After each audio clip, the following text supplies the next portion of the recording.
एक दानिश्वर ने कहा था, फलों की दुकान पर एक फकीर आया और फल बहुत सारे रखे हुए थे।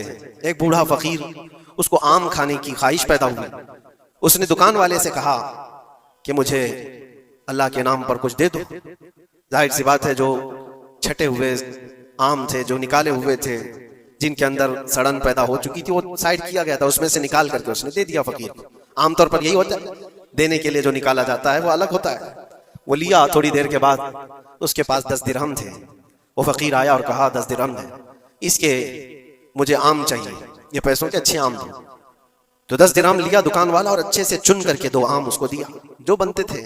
वो फकीर हाथ में दोनों आम लिया और फिर अल्लाह की बारगाह में दिखा कर कहा, अल्लाह देख इस बंदे ने तुझे क्या दिया है और मुझे क्या दिया है।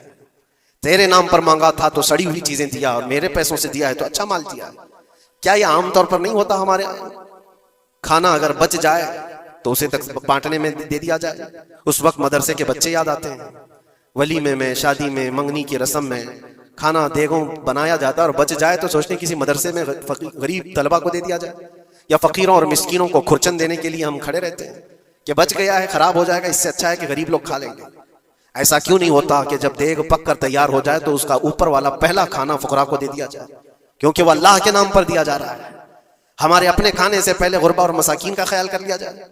इसीलिए मुझे वो बात याद आती है, रसूल मुकर्रम सल्लल्लाहु तआला अलैहि वसल्लम की आदत करीमा थी, जब आपके दस्तरखान पर कोई फकीर आता तो अल्लाह के नबी सल्लल्लाहु अलैहि वसल्लम के दस्तरखान पर जो कुछ होता सबसे पहले उसको पेश कर देते।